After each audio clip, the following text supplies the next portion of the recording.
Hello friends and welcome to the Exams Made Simple, and we are back again with the Hindu complete newspaper analysis for 24th of June 2022। तो 24 जून 2022 का the Hindu newspaper analysis देखेंगे।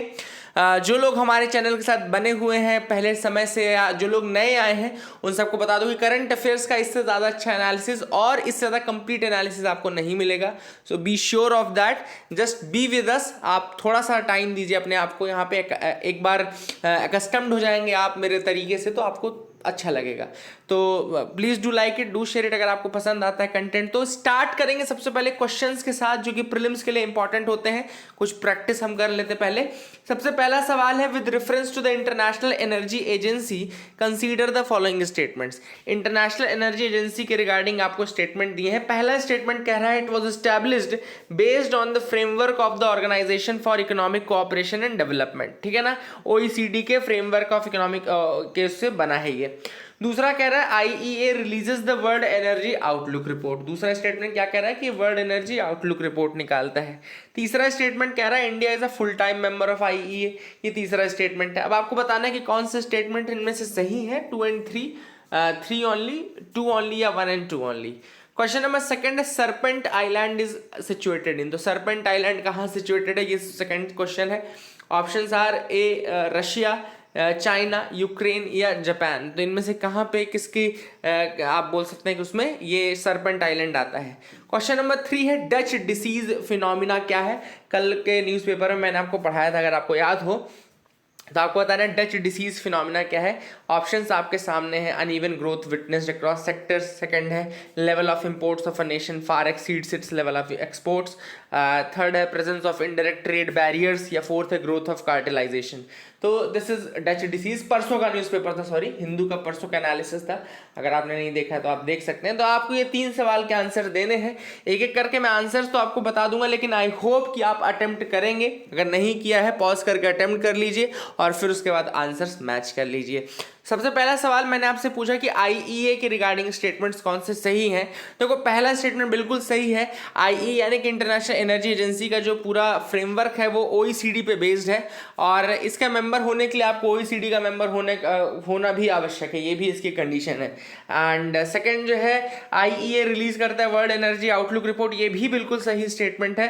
Third statement गलत है, India अभी full time member नहीं बना है। हालांकि इंडिया को इनवाइट जरूर किया गया, but it still India is not a full time member of IEA। तो थर्ड स्टेटमेंट गलत होगा, इसका आंसर होगा 1 and 2। क्वेश्चन नंबर 2 था, सरपेंट आइलैंड इनमें से किस कंट्री में आप बोल सकते हो। तो ये यूक्रेन का पार्ट है ना। यूक्रेन अब आइलैंड है तो ऑब्वियसली बात है अंदर तो नहीं होगा, लेकिन हाँ दिस कम्स इन यूक्रेन। अगर आपको कोई कैसा क्वेश्चन पूछा जाए तो सरपेंट आइलैंड का। थर्ड क्वेश्चन जो है आपका डच डिसीज के रिगार्डिंग, तो इसका आंसर ए होगा। मैंने आपको परसों ही बताया था कि क्या होता है कि कई बार कोई एक स्पेशल रिसोर्स मिल जाता है किसी कंट्री में। फॉर एग्जांपल सपोज करो US में शेल गैस मिल गई, तो एक वो जब स्पेशल रिसोर्स मिल जाता है तो उस सेक्टर में तो बहुत ज़्यादा ग्रोथ देखने को मिलती है, लेकिन बाकी के सेक्टर्स कहीं पीछे छूट जाते हैं। तो जो अनइवन ग्रोथ होती है डिफरेंट सेक्टर्स में because of the discovery of some important resources in one part of the country और द अदर, तो इसको बोलते हैं हम Dutch disease phenomena. This is known as the Dutch disease phenomena. I hope you got clarity. आगे move करते हैं, mains question of the day देख लेते हैं। आज का mains question of the day है, India despite being the second largest producer of coal is facing a coal crunch. तो अब इंडिया जो है, आप अगर देखें इंडिया को तो 4th हाईएस्ट रिजर्व है इंडिया में कोल के, सेकेंड हाईएस्ट प्रोड्यूसर है इंडिया कोल का। इसके बावजूद जो है इंडिया के अंदर कोल क्रंच हमको देखने को मिल रहा है ना। पावर सप्लाई में हमको वो देखने को मिल रहा है। तो क्या रीजन है कि हमको ये सारी चीजें देखने को मिल रही है despite India being the second largest producer of the coal. तो this is the question which you have to answer. I hope you will try to answer it. GS3 का ये क्वेश्चन रहेगा, इंपॉर्टेंट है। रिसोर्सेज और इन सबसे पूछ सकता है, GS1 में भी पूछ सकता है, GS3 में भी पूछ सकता है, इकोनॉमी पॉइंट ऑफ व्यू से और जियोग्राफिकल पॉइंट ऑफ व्यू से भी पूछ सकता है। बट आई थिंक ये geography economical point of view से ज़्यादा पूछेगा, तो इसका आंसर आप करने की कोशिश करिए। मूव करते हैं न्यूज एनालिसिस पार्ट में। सबसे पहली न्यूज है, यूक्रेन ने कहा है कि उसने रशिया को बहुत ज़्यादा नुकसान पहुंचाया है by air strikes on the Zmiinyi island also known as the snake island in the Black Sea. इसको ब्लैक सी में स्नेक आइलैंड या सरपेंट आइलैंड या ज़मीनी आइलैंड कहते हैं। वहाँ पे काफ़ी नुकसान पहुँचाया है यूक्रेन ने, किसको, रशिया को, ऐसा उनका कहना है। स्नेक आइलैंड को ज़मीनी आइलैंड ZMIINYI ज़मीनी आइलैंड या सरपेंट आइलैंड भी कहा जाता है। तो याद रखिएगा, स्नेक आइलैंड, सरपेंट आइलैंड, ज़मीनी आइलैंड, ये तीनों नाम अगर कभी आपको वो हो तो समझ लीजिएगा कि रशिया यूक्रेन का जो वॉर है ना उससे रिलेटेड है। और लोकेशन अगर पूछे तो ब्लैक सी एक्चुअल लोकेशन है ना। लोकेशन एक्चुअल क्या है, ब्लैक सी की लोकेशन है, ठीक है ना। जो आइलैंड है लोकेटेड है 35 kilometre from the east coast on the Black Sea, है ना। तो ये आपको याद रखना चाहिए। And the island is a small piece of rock less than 700 metre from end to end and has been described as being X shaped. उसका जो शेप है वो एक्स के आकार का है। तो सरपेंट आइलैंड या स्नेक आइलैंड या ज़मीनी आइलैंड का अगर आपको कभी शेप लिखा हो मिल जाए कि इनमें से कौन से आइलैंड का जो शेप है वो एक्स के आकार का है, तो वो याद रखिएगा स्नेक आइलैंड सरपेंट आइलैंड का है, ठीक है ना। And this is very very important. And the island has been known since ancient times and is marked on the map by a tiny village of Bail। याद रखिएगा एक village है, village of bile, जो कि इसमें located है। और ये विलेज जो है वो बिलोंग करता है यूक्रेन को, इसीलिए हमने जो सरपेंट आइलैंड की लोकेशन बोली वो यूक्रेन बोली, क्योंकि जो इसमें बाइल विलेज है, विलेज ऑफ बाइल, वो लोकेटेड है, वो यूक्रेन का पार्ट है, ठीक है ना। तो I hope you got clarity regarding that as well. आपको समझ में आ गया होगा। Let me show you once. तो यहाँ पे आपको दिख रहा होगा, दिस इज द पार्ट जो कि आपको दिख रहा होगा। अब आप यहाँ पे देखें तो ये आपका यूक्रेन वाला पोर्शन है, ये क्रीमिया का पोर्शन है, ये सेवास्तोपोल है ना। ये भी याद रखिएगा, सेवास्तोपोल जो मैंने आपको बताया था कि वार्म वाटर पोर्ट है, ये रशिया यूज़ करता है। क्रीमिया को 2014 में एनेक्स करने के बाद रशिया ने सेवास्तोपोल का यूज़ करके ही ब्लैक सी में पूरी एक्सेस और अपनी पूरा यूरोपियन जो ट्रांसमिशन हो रहा है, ट्रेड हो रहा है, वो कर रहा है, ठीक है ना। ये आपका स्नेक आइलैंड या सरपेंट आइलैंड की लोकेशन है, कहाँ पे है, ब्लैक सी में, ऑब्वियस सी बात है। एंड ब्लैक सी को यहाँ पे कौन कौन सी कंट्रीज जैसे टच कर रही हैं, तो आपको देखो यूक्रेन भी टच कर रहा है, यहाँ पे रोमानिया भी कर रहा है ना, बुल्गारिया भी कर रहा है ना। तो ये हमको पता ही है, बर्गर टी करके हमको पता है कि इसका जो कोड है वो क्या है, बर्गर टी यहाँ पे है ना। तो यहाँ पे टर्की, रशिया, रोमानिया, जॉर्जिया, है ना, यूक्रेन, बुल्गारिया, ये सारे जो कंट्रीज हैं वो टच करते हैं। तो बर्गर टी हमको पता है। तो please make sure you remember this code as well. और ये सेवास्तोपोल स्नेक आइलैंड की लोकेशन आप एक बार देख लो, ये मुझे आपको दिखानी थी। अब अगली न्यूज अगर आप देखें तो वहां पे लिखा है कि green energy open access rules 2022, green energy open access rules 2022। अब ये नए रूल्स हैं, green energy open access rules 2022। यहाँ पे क्या क्या प्रोविजंस किए गए हैं वो एक एक करके देख लेते हैं। पहला है lower limit for green energy open access, मतलब कि जो लिमिट थी ओपन एक्सेस ट्रांजैक्शंस की उसको रिड्यूस कर दिया गया है फ्रॉम 1 मेगावाट टू 100 किलोवाट, ठीक है ना। Lower limit for green energy open access. तो ग्रीन एनर्जी का जो ओपन एक्सेस है, ओपन एक्सेस के लिए जो ट्रांजेक्शन्स की लिमिट है, पहले क्या थी, पहले वो 1 मेगावाट सेट की गई थी। बट 1 मेगावाट भी कुछ लोगों के लिए ज़्यादा थी, तो उनको लगा कि भाई ठीक है, ताकि और ज़्यादा इंक्लूसिव हो सके, इसलिए हम इसको 1 मेगावाट से घटा करके 100 किलोवाट कर देते हैं। तो ग्रीन एनर्जी के लिए जो है, ताकि स्मॉल जो कंज्यूमर्स हैं वो भी परचेज कर सके रिन्यूएबल पावर को ओपन एक्सेस के थ्रू, स्मॉल जो कंज्यूमर्स हैं वो भी परचेज कर सके रिन्यूएबल पावर को ओपन एक्सेस के थ्रू, इसलिए उसकी जो लोअर लिमिट है वो 1 मेगावाट से गिरा करके घटा करके 100 किलोवाट कर दी गई है, ठीक है ना।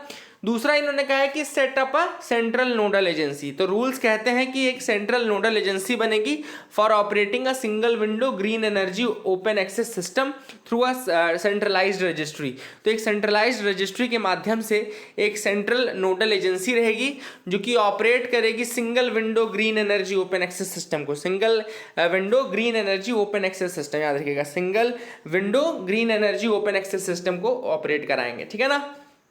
फिर अगला है फास्टर एप्लीकेशन प्रोसेस, मतलब कि जो डिसीजन है to grant green energy open access और not, it would have to be taken in 15 days, ठीक है ना। तो जैसे मान लो कंज्यूमर्स ने डिमांड कर ली ग्रीन एनर्जी की ओपन एक्सेस में जाकर के, तो उसको ग्रांट करना है कि नहीं करना, इसका डिसीजन 15 दिन के अंदर लेना पड़ेगा, ठीक है ना।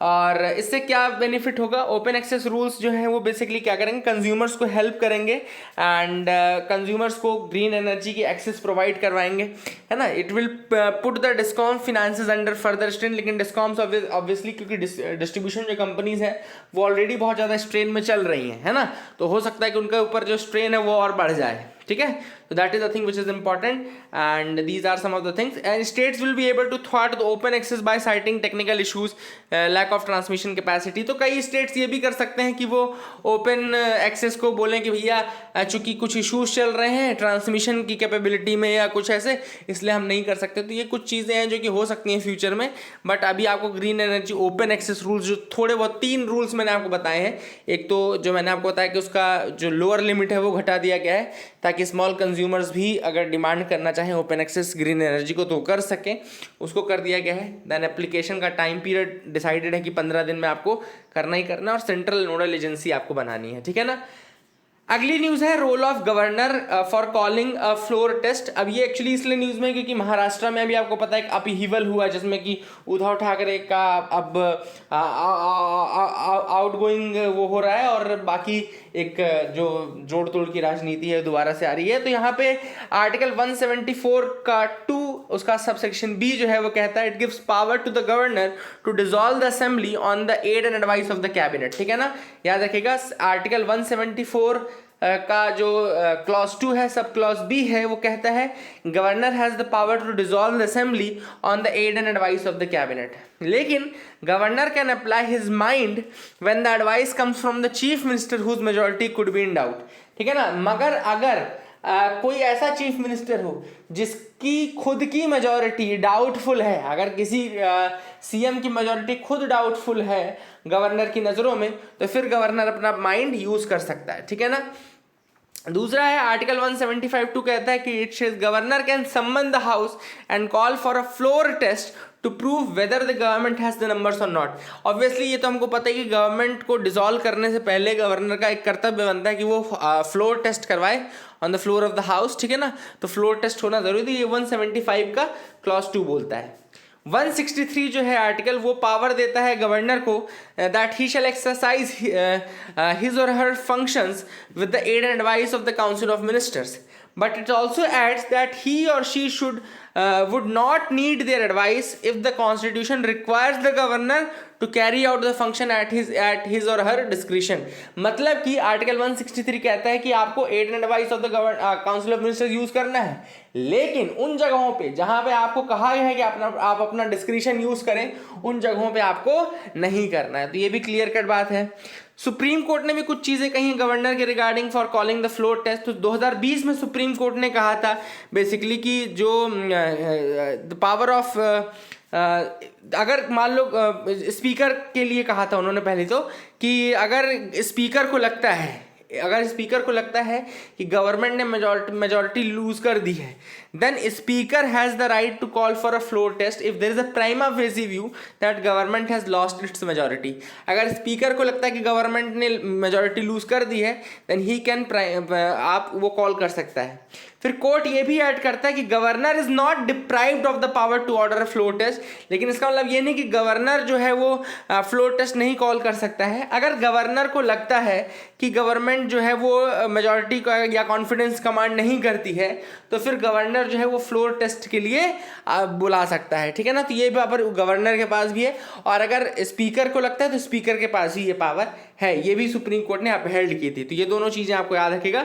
इसलिए जब हाउस सेशन में रहता है तो ये पावर स्पीकर के पास रहती है, लेकिन अगर असेंबली सेशन में नहीं है तो फिर गवर्नर के पास चली जाती है पावर। तो फ्लोर टेस्ट के लिए पावर सुप्रीम कोर्ट के अकॉर्डिंग, ये चीज़ लिख लेना इंपॉर्टेंट है कि फ्लोर टेस्ट के लिए पावर स्पीकर के पास भी है, लेकिन तब जब हाउस उसमें हो, मीटिंग में हो, ठीक है ना, हाउस सेशन में हो। लेकिन अगर हाउस सेशन में नहीं है तो ये फ्लोर टेस्ट बुलाने की जो पावर है फिर ये गवर्नर के पास भी है, ठीक है ना। तो that is the thing which is important. I hope you got clarity. Sufficient उनके पास अगर एविडेंस है कि भैया गवर्नमेंट ने मेजॉरिटी लूज कर दी है तो वो बुला सकते हैं, ठीक है।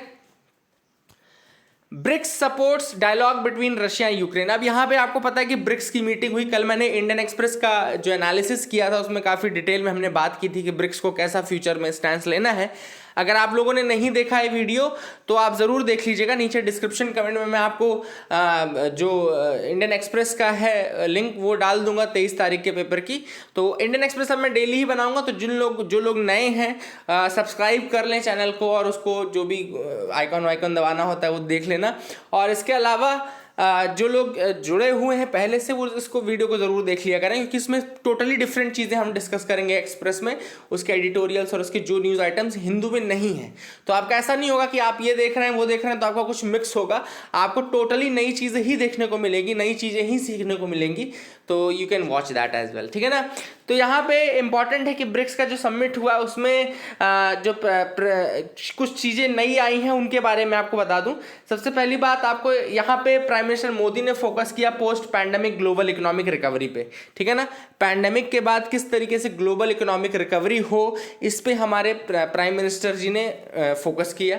वहीं पे पुतिन ने जो है वो ब्रिक्स को स्ट्रेंथन करने की बात कही है ना। ब्रिक्स को स्ट्रेंथन करने की बात कही, किन किन तरीकों से स्ट्रेंथन होगा वो सारा भी अपन देख लेंगे।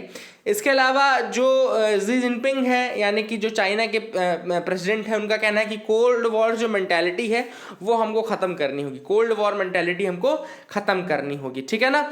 अब इनको इंडिया, रशिया, ब्राज़ील, ये चाइना, साउथ अफ्रीका, इनके बीच में कोऑपरेशन बढ़ाने की बात की गई। और ये भी बताया गया कि जिस तरीके से हमने न्यू डेवलपमेंट बैंक सेटअप किया है ना, आप लोगों को पता होगा कि न्यू डेवलपमेंट बैंक जो है ब्रिक्स का ही बैंक है।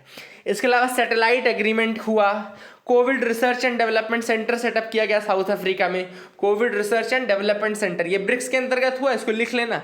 ब्रिक्स के अंतर्गत एक सैटेलाइट एग्रीमेंट हुआ, न्यू डेवलपमेंट बैंक बना, Covid research and development centre बना, कहाँ पे, साउथ अफ्रीका में। Covid research and development centre कहाँ बना, साउथ अफ्रीका में। इसके अलावा mutual recognition of pharma products, mutual recognition of pharma products हुआ, जिसमें कोविड वैक्सीन्स, मेडिसिन, ये सारी चीज़ें इंक्लूड की गई थी। तो ये सारी चीज़ें इंडिया और इन कंट्रीज़ के बीच में ऑलरेडी हो चुकी है, ठीक है ना। तो इनको और ज़्यादा स्ट्रेंथन करना है। कैसे स्ट्रेंथन करना है आगे के पेजेस में मैं आपको डिटेल में बता दूंगा, लेकिन अभी आप याद रखिए, जैसे एक मैं आपको बताता हूँ, जैसे एक कंटिजेंसी रिजर्व मैनेजमेंट, ये आपका मैकेनिज्म इनके अंदर है, CRA जिसको बोलते हैं, ठीक है ना, CRM, कंटिजेंसी रिजर्व मैनेजमेंट। अब इसमें क्या होता है, जैसे बैलेंस ऑफ पेमेंट क्राइसिस होती थी ना, तो पहले IMF के पीछे सब भागते थे, तो कंटिजेंसी रिजर्व जो ये सिस्टम है, इसके अंतर्गत अब ये कंट्रीज जो हैं एक दूसरे को सपोर्ट करेंगी during their balance of payment crisis and all. तो एक अच्छी चीज़ है जिसमें वेस्ट पे डिपेंडेंस इनकी खत्म हो रही है। ऐसी नई चीज़ें और ये इन्होंने डिसाइड की है, 1-2 पेज बाद में आपको बता देता हूँ, डोंट वरी अबाउट दैट, ठीक है ना। अभी थोड़ी सी जगह आप इसमें छोड़ देना, जहाँ पे भी आप नोट्स लिख रहे हो इसमें, इसके नीचे आप थोड़ी सी जगह छोड़ देना, वहाँ पे अपन डिस्कस कर लेंगे। गुजरात की टेक्सटाइल इंडस्ट्री, एक नया टॉपिक ही लिख लो, गुजरात की जो टेक्सटाइल इंडस्ट्री है क्यों अभी स्ट्रेन में चल रही है, तो इसको टॉपिक को जरूर लिख लो, ऐसी चीजें पूछता है UPSC, ठीक है ना। तो गुजरात की टेक्सटाइल इंडस्ट्री क्यों उसमें चल रही है, सबसे पहली बात आपको बता दूं कि यहाँ पे GST जब से आया है, GST का रिजीम जब से आया है, तो उसमें क्या होता है कि 5% टैक्स लगता है जो 1000 रुपए से कम के कपड़े हैं, और 12% टैक्स लगता है अगर गुड्स 1000 रुपए से ज़्यादा के हैं, ठीक है ना। तो कई लोगों ने एप्रीहेंशंस किए थे इसमें, जब ये रिजीम आ रही थी GST की, तो अलग अलग टैक्स रिजीम की, तो उस कारण से काफ़ी ज़्यादा नुकसान देखने को मिला है।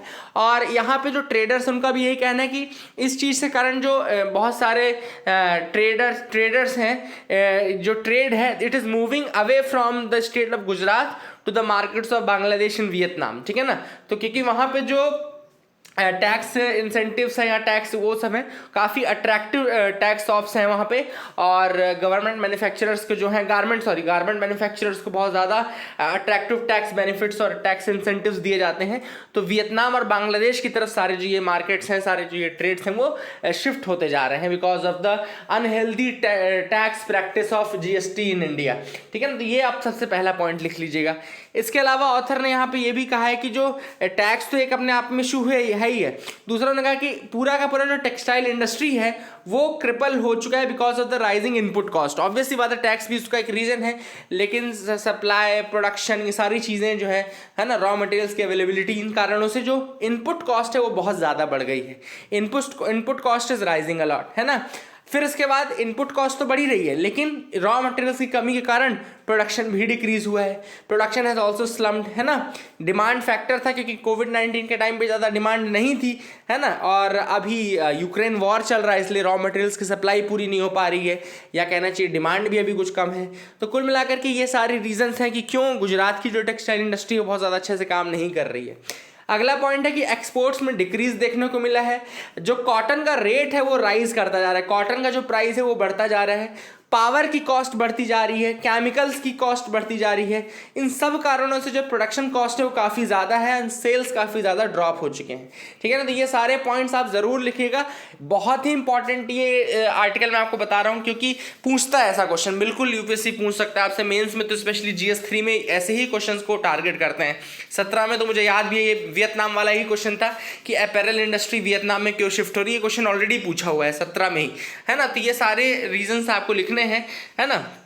और कॉटन फार्मर्स जो है उन्होंने बताया कि भैया एमएसपी भी फ्लक्चुएट करती रहती है, फिर अनटाइमली रेन होती है, कई बार पेस्ट अटैक हो जाते हैं, है ना। जो पिंक बॉल वर्म्स हम जानते हैं, पिंक बॉल वर्म्स जो इसके पेस्ट होते हैं, कई ये सारी चीज़, तो इन कारणों से क्या होता है लगभग 65% का प्रोडक्शन में हिट हो जाता है, कई बार मतलब कमी देखने को मिल जाती है। तो कुल मिलाकर के ये भी रीजंस हैं कि क्यों जो टेक्सटाइल इंडस्ट्री है उसको नुकसान हो रहा है। तो all these things are the reasons why the Gujarat textile industry is facing the brunt of that. इसके अलावा देखो पिंक बॉल वर्म्स जो मैंने आपको बताया कि कई इश्यूज क्रिएट करते हैं, पेस्ट अटैक के बाद भी उनको कोई कंपनसेशन नहीं दिया जाता, they are not given any compensation, so that is another reason, है ना। और अगर थोड़ा बहुत और टैक्स बढ़ गया तो वो और ज़्यादा नुकसान पहुंचाएगा, तो that is the thing which is important. और इसके अलावा ट्रेडर्स ने ये भी कहा है कि अभी क्या कर रही है गवर्नमेंट, हर स्टेप पे टैक्स लगा रही है ना। ऑब्वियस सी बात है, हर स्टेप पे टैक्स लगता है, GST वाला जो टैक्स है, तो उन्होंने कहा कि या तो टैक्स भैया पहले लगाओ या बाद में लगाओ, है ना।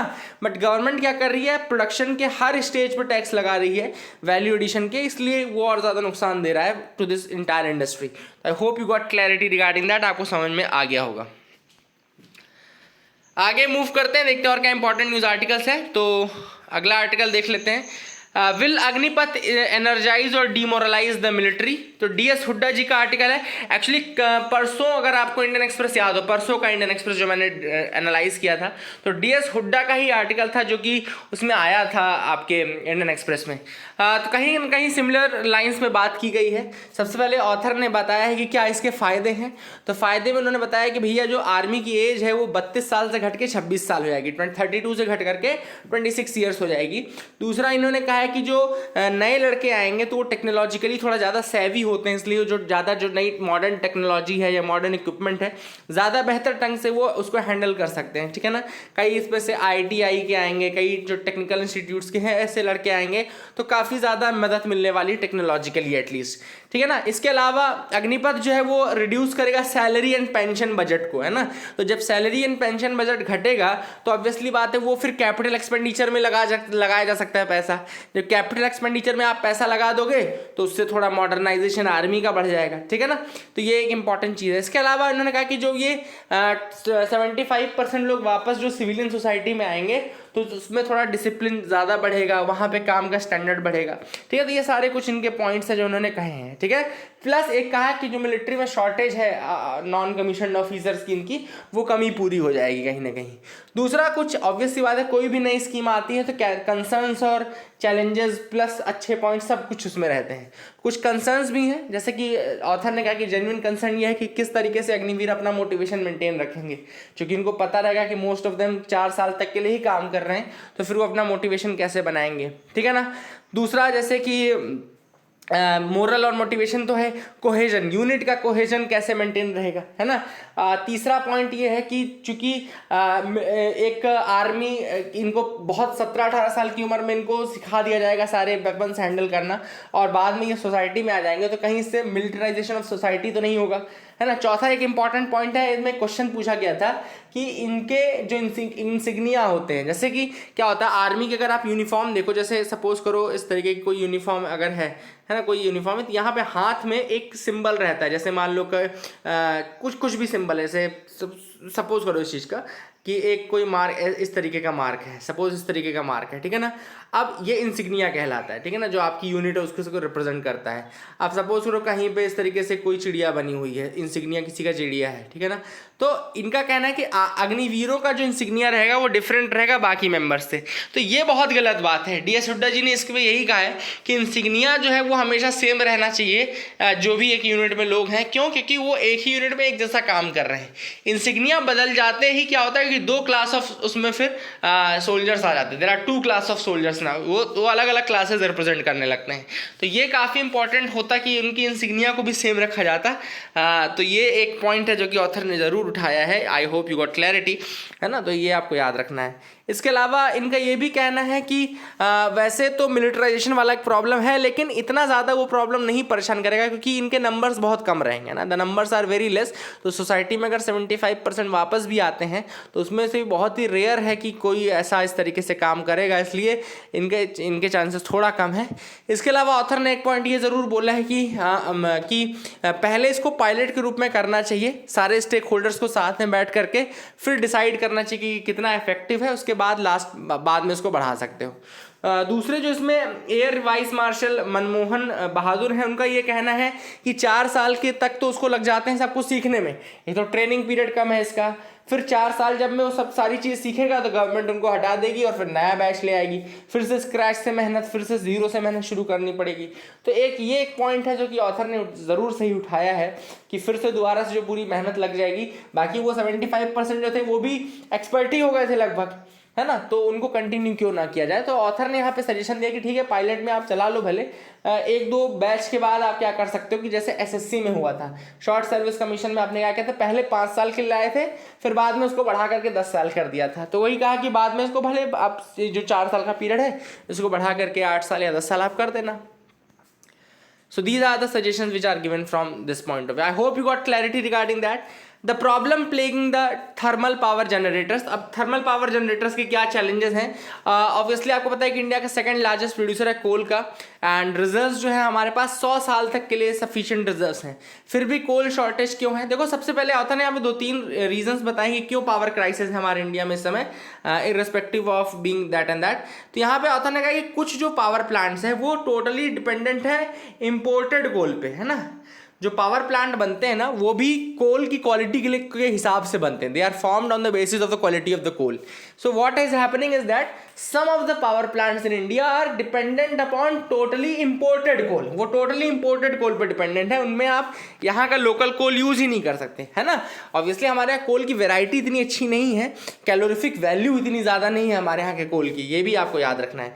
तो ये एक पहला रीज़न है। दूसरा ये कि आपको ये तो पता है कि ग्लोबल जो सप्लाई चेन्स हैं वो डिसरप्टेड है।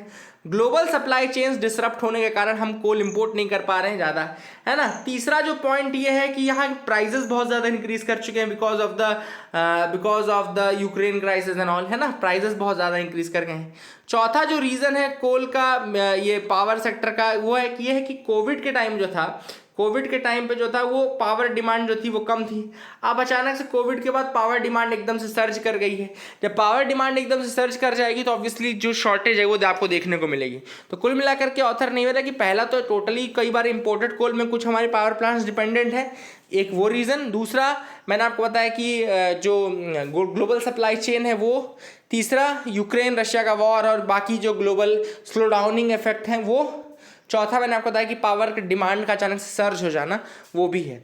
इसके अलावा पेरिनियल कुछ बॉटलनेक्स है, जैसे कि डिस्कॉम्स, डिस्ट्रीब्यूशन कंपनीज इतने ज़्यादा हमेशा लॉस में रहती हैं, इतने ज़्यादा डेट में रहती हैं हमेशा जनरेटिंग कंपनीज के, कि वो डिले इन पेमेंट करते हैं। जब वो डिले इन पेमेंट करते हैं तो डिस्ट्रीब्यूशन कंपनीज कई बार जनरेटिंग कंपनीज पावर नहीं प्रोवाइड करती हैं, तो वो भी एक रीज़न हो जाता है कई बार of the shortage of that, है ना। तो ये कुछ इंपॉर्टेंट चीज़ें जो यहाँ पर डिस्कस की गई थी।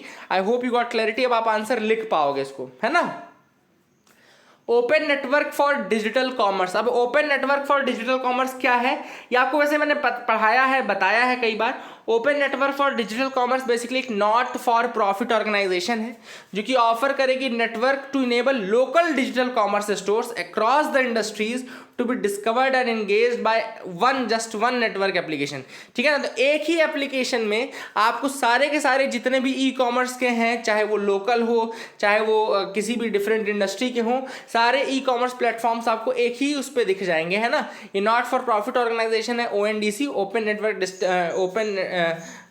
Network for digital commerce. तो यहाँ पर आपको बेसिकली कल लाकर जैसे क्या होता है कि अभी आपको अमेजन का अलग ऐप है, फ्लिपकार्ट का अलग ऐप खोलना पड़ता है, ईबे का, या कोई आपको स्नैपडील जाना है, स्नैपडील का अलग है, सबका अलग अलग है। अभी क्या होगा जब open network for digital commerce आ जाएगा जैसे, तो वहाँ पे आप एक ही बार जा करके एक ही नेटवर्क इसको एक्सेस करके सारे के सारे अक्रॉस द प्लेटफॉर्म्स जा करके आप खरीद सकते हैं। तो जो कुछ लोकल इंडस्ट्रीज़ हैं, कुछ बहुत छोटी इंडस्ट्रीज़ हैं, वो भी अगर चाहें तो ONDC के साथ रजिस्टर कर सकती हैं और अपने आप को वहाँ पे दिखा सकती हैं। ठीक है ना, तो एक काफ़ी बड़ा एडवांटेज होगा, काफ़ी रेवोल्यूशनरी है, काफ़ी डिसेंट्रलाइज्ड मॉडल एक तरीके से, है ना। एंड एक बायर जो रजिस्टर्ड रहेगा on one participating e commerce site, जैसे कि अगर वो अमेजोन पे रजिस्टर्ड है तो भी वो जा करके ई कॉमर्स साइट फ्लिपकार्ट पे जा करके खरीद सकता है। ठीक है ना, तो ये कुछ बेनिफिट्स रहेंगे। और इसको स्टार्ट किया है department for promotion of industry and internal trade, जो कि मिनिस्ट्री ऑफ कॉमर्स इंडस्ट्रीज के अंदर आती है।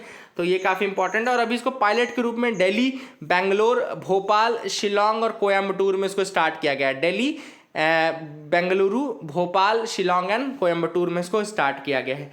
150 रिटेलर्स का टारगेट लेकर के इसको फिर स्टार्ट किया गया। ठीक है ना, आगे देख लेते हैं। Dollar alternatives will be accepted. यहाँ पे मैंने आपको बात की थी पहले ब्रिक्स वाले इसमें कि ब्रिक्स ने अभी एक कुल मिलाकर के इस बार जो ब्रिक्स की मीटिंग है उसमें सबसे बड़ा जो पॉइंट था, सबसे बड़ा जो एजेंडा था वो ये था कि वेस्टर्न जो डिपेंडेंस है हमको, वो हमको कम करनी है। वेस्टर्न कंट्रीज़ के ऊपर जो हमारी डिपेंडेंस है वो हमको कहीं ना कहीं कम करनी है। अब वो कम कैसे कर सकते हैं, तो यहाँ पर उन्होंने बहुत एक इंपॉर्टेंट पॉइंट बोला है, एक इंटरनेशनल रिजर्व करेंसी बनाने का, एक इंटरनेशनल रिजर्व करेंसी बनाने का जो कि डॉलर से हट के रहेगी और उसमें मतलब बेसिकली एक बास्केट ऑफ करेंसीज रहेंगे जो इन कंट्रीज की हैं, इंटरनेशनल रिजर्व करेंसी बनाएंगे ऐसे, और हमारी जो डिपेंडेंस है डॉलर के ऊपर वो फिर हट जाएगी। दूसरा, रशिया, चूंकि आपको पता है अभी स्विफ्ट सिस्टम से बाहर कर दिया गया था, बहुत सारा पेमेंट ट्रांजैक्शन सिस्टम से बाहर कर दिया गया था, तो उन्होंने, रशिया ने एक सजेस्ट किया है कि हमको एक अल्टरनेटिव पेमेंट सिस्टम भी बनाना चाहिए। ठीक है ना, ताकि जो हमारा वेस्टर्न पेमेंट सिस्टम के ऊपर हमारा डिपेंडेंस है वो हमारा डिपेंडेंस घट जाए। ठीक है ना, तो alternative mechanism for international payment भी, और एक अल्टरनेटिव आपको ये भी बनानी पड़ेगी, अल्टरनेट आपको international currency not digital, international currency भी बनानी पड़ेगी और पेमेंट सिस्टम भी बनाना पड़ेगा, ताकि वेस्टर्न कंट्रीज के ऊपर जो डिपेंडेंस है वो पूरी तरीके से क्या हो जाए, खत्म हो जाए। तो I hope you got clarity regarding that as well. यहाँ पे AI can add $500 billion to GDP by 2025, NASSCOM। अब NASSCOM ने इंट्रोड्यूस किया है AI एडॉप्शन इंडेक्स। याद रखिएगा, अगर आपसे कोई पूछे कि AI एडॉप्शन इंडेक्स कौन लेकर के आया है, तो NASSCOM लेकर के आया है। जो AI एडॉप्शन है उसके ट्रेंड्स को एनालाइज करने के लिए इंडिया में, है ना। तो index was first detailed assessment of AI adoption. ये पहला ऐसा असेसमेंट था AI एडॉप्शन का, जिसमें 4 की सेक्टर्स देखे गए थे, banking, financial services and insurance, consumer packaged goods, retail and health care industry and automotive. ठीक है ना, तो ये कुछ सेक्टर्स थे जो देखे गए थे एंड इनके बेसिस पे ही AI एडॉप्शन इंडेक्स निकाला गया और ये देखा गया कि कौन कितना कंट्री में क्या परफॉर्मेंस है, कितना तैयार है। एंड ये कहा गया इन NASSCOM के द्वारा कि ये लगभग $500 बिलियन तक GDP में ऐड कर सकता है 2025 तक। तो काफ़ी इंपॉर्टेंट है ना, और this is very important. I hope you got clarity regarding that. So that is it for the day friends. I hope you like the video. Please like and subscribe. शाम में इंडियन एक्सप्रेस के साथ हम ज़रूर वापस आएंगे। तब तक के लिए thank you, have a nice day.